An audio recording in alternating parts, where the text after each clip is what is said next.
और इस वक्त की बड़ी खबर 2008 मालेगांव ब्लास्ट केस में बड़ा फैसला आया है। सभी आरोपी बरी कर दिए गए हैं।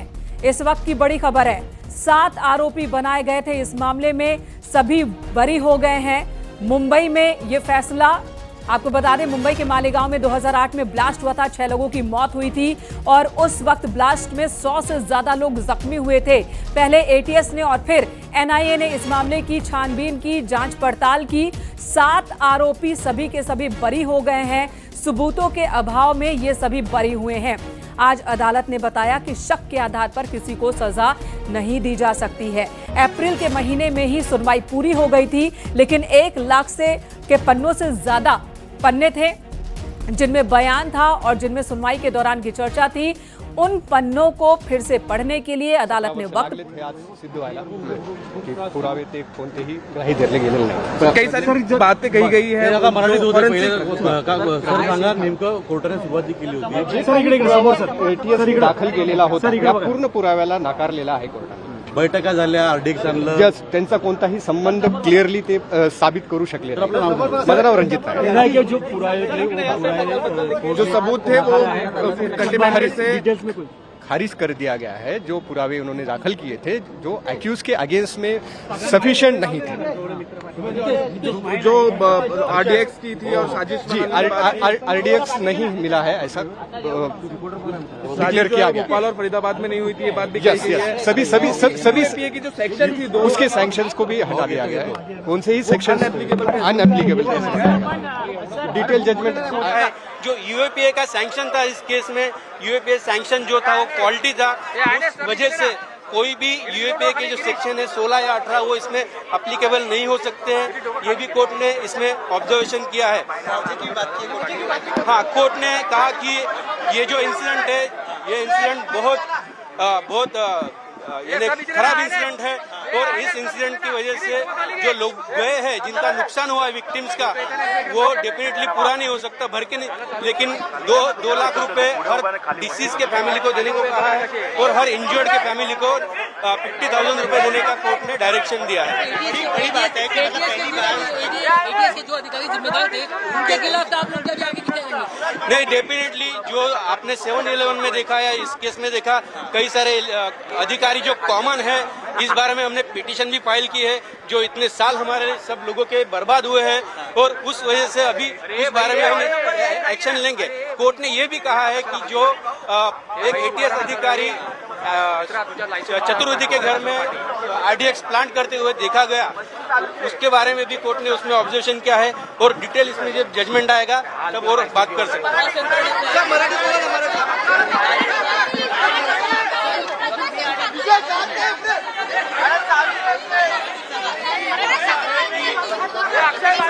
असं आहे की या केसमध्ये मराठी सांगतो, या सुरुवातीपासूनच वेगवेगळ्या प्रकारचे स्टेटमेंट राजकीय लोकांकडून यात येत होते। त्यानंतर वेगवेगळ्या प्रकारचे मीडियामध्ये बातम्या येत होत्या। त्यामुळे तपास यंत्रणा मिसगाईड झाली किंवा कसे हा संशय या सगळ्या याच्यातनं निघतो। ज्यावेळी हाय प्रोफाईल केस होत असते, अशा वेळी जर तपास यंत्रणेवर जर काही दबाव असला तर नक्कीच त्यांच्याकडनं मोठ्या चुका होऊ शकतात आणि जे मुख्य कल्प्रिट आहे त्यांना पुरावे नष्ट करायला आणि त्यातनं पळून जायला त्यांना संधी मिळत असते। तसेच या केसमध्ये झालेलं दिसतंय। ज्या प्रकारे 40 साक्षीदार। तो एनआईए कोर्ट मुंबई से ये सीधे आप वकीलों को सुन रहे हैं। अदालत ने अपना फैसला सुना दिया है, जिसके बाद अदालत के फैसले को यहां पर बता रहे हैं वकील साहब और कह रहे हैं कि इतना वक्त बर्बाद हो गया।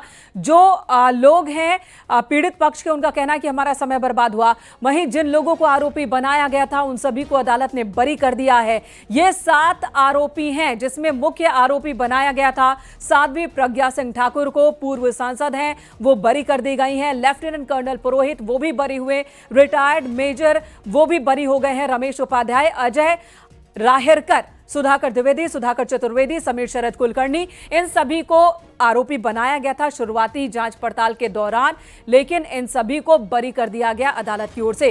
कोर्ट का कहना है कि शक के आधार पर किसी को सजा नहीं सुनाई जा सकती।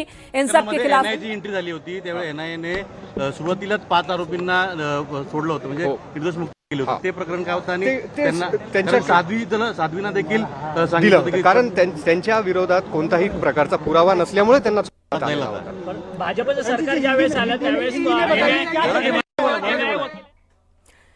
सबसे पहले 2008 मालेगांव ब्लास्ट की जांच की शुरुआत एटीएस ने की थी। एटीएस के बाद 2011 में एनआईए की एंट्री हुई इस मामले में।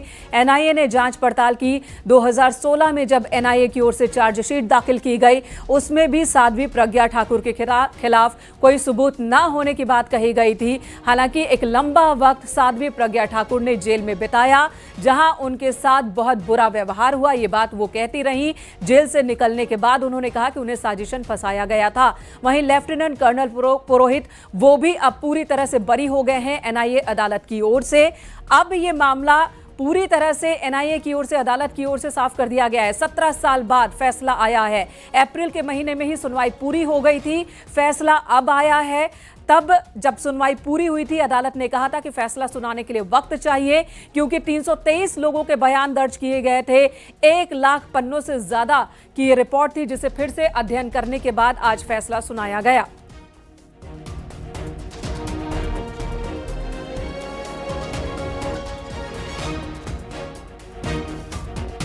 2008 में मालेगांव में ब्लास्ट हुआ था। रमजान का वो दिन था जब वहां पर नमाज पढ़ने के लिए लोग इकट्ठा हुए थे। ब्लास्ट हुआ था, एक बाइक में विस्फोटक बंधा था जिसमें ब्लास्ट हुआ था, और उस वक्त ब्लास्ट में 6 लोगों की मौत हुई थी। 100 से ज्यादा लोग जख्मी हुए थे, और 17 साल तक ये मामला चला है कोर्ट में, जिसके बाद अब फैसला आया है। आज फैसला आया, बड़ा दिन। सभी आरोपी बरी कर दिए गए हैं, इनके खिलाफ कोई सबूत नहीं मिले हैं। 7 को आरोपी बनाया गया था। मुख्य आरोपी साध्वी प्रज्ञा सिंह ठाकुर, जो कि पूर्व सांसद भी हैं, इनका कहना था, इन सभी लोगों का कहना था कि हमें फंसाया गया है, हमने कुछ भी गलत नहीं किया, राजनीतिक साजिश के तहत फंसाया गया। और अब एनआईए अदालत ने फैसला सुना दिया है। फैसले के बाद जो आरोपी बनाए गए, उस पक्ष की ओर से कहा जा रहा है कि हमें न्याय की उम्मीद थी और न्याय मिला है, अदालत ने न्याय दिया है।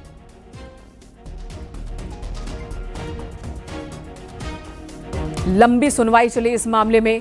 साध्वी प्रज्ञा ठाकुर, कर्नल पुरोहित, जिन्होंने लंबा वक्त जेल में भी बिताया मालेगांव ब्लास्ट के आरोप में। 2016 में एनआईए की ओर से इनके खिलाफ सबूत न होने की बात कही गई थी। ये 7 लोग, 7 चेहरे जो इस वक्त हम आपको टीवी स्क्रीन पर दिखा रहे हैं, इनके लिए आज का दिन बहुत बड़ा दिन है। आज अदालत ने इन्हें मालेगांव ब्लास्ट में आरोपों से मुक्त कर दिया है, बरी कर दिया है। साध्वी प्रज्ञा ठाकुर को आप देख रहे हैं, ये सभी आरोपी आज एनआईए की कोर्ट में मौजूद थे, क्योंकि अदालत की ओर से कहा गया था कि जिस दिन सजा सुनाई जाएगी, सभी को अदालत में मौजूद होना होगा। और ये सभी आरोपी बारी बारी हम आपको दिखा रहे हैं जो अब बरी हो चुके हैं। इनके ऊपर जो दाग लगा था मालेगांव ब्लास्ट का, वो दाग कह सकते हैं कि धुल चुका है, ये कहना है इनका।